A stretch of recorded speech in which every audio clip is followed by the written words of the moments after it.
कि धन बाड़ी जन्म जवन देली तोहके मैया हो हमर तरफ से जन्मदिन के बधाइया हो। भोजपुरी सुपरस्टार हमारे बड़का भैया दिल के टुकड़ा हमारे जिगर के टुकड़ा जे हमरा के शुरू से ही इतना मदद देले वाले भैया के एक बोली पे हम कोनो काम करी ना बहुत हजारों हजार के पुरस्कार बा। हां बाबा धन बाड़ी जन्म जवन देली तोहके मैया हो धन बाड़ी जन्म जवन देली तोहके मैया हो हमर तरफ से जन्मदिन के बधाइया हो। हजारों हजार पुरस्कार बा भैया के तरफ से और दूगो प्रमोद प्रेमी जोड़ी आज सौभाग्य के बाद बाकी आज मिलाप भइल बा मंच पे। जिंदगी में छुआ तू तरक्की के ऊंचाइया हो जिंदगी में छुआ तू तरक्की के ऊंचाइया हो भैया हो। चूंकि आज लड़का के जन्मदिन समारोह बा तो हम चाहम के लड़का के पापा हमनियो को तो पापे भइनी जा एक बार तनी ठुमका मार दिया जाओ। आ प्रमोद प्रेमी भैया का आई छोटी मम्मी जब बाड़ी लो हमार प्रमोद भैया के डांस तो फेमस है बा जानता रहो भैया हम सोची ना कि प्रैक्टिस करे लेकिन थोड़ा थोड़ा हो जाला। छोटी मम्मी छोटे पापा ये जब बड़ा लो प्रमोद जी हमारे भासुर हुए हैं ना छोटी मम्मी। प्रमोद भैया के शरण में रहो बहुत दूर तक जाइबो।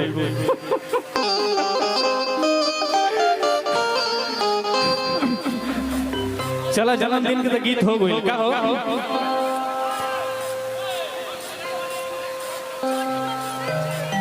आई हो दादाई का हो। तमाम हमने के हीरोइन आइल बैठलो हमने म्यूजिक डायरेक्टर विकास जी आइल बने तमाम कलाकार में सबके दिल से धन्यवाद बा। हमार सब मीडिया भाई लोग बने लो का हो तू इतना सुनर बाड़ू की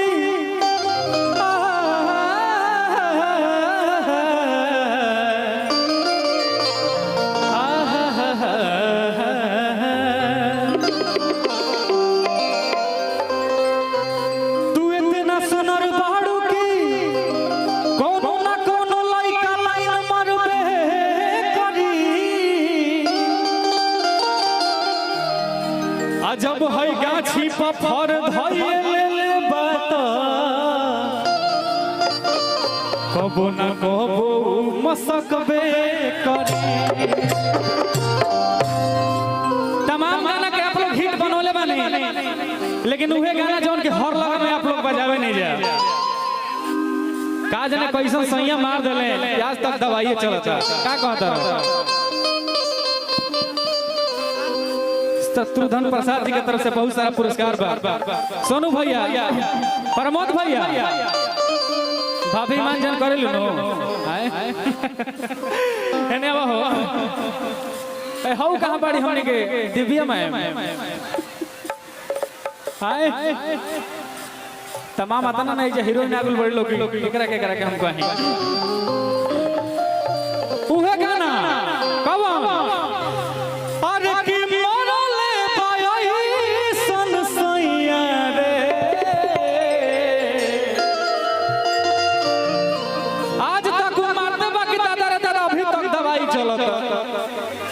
हमेशा चली जो तनी हाला हो जावे बार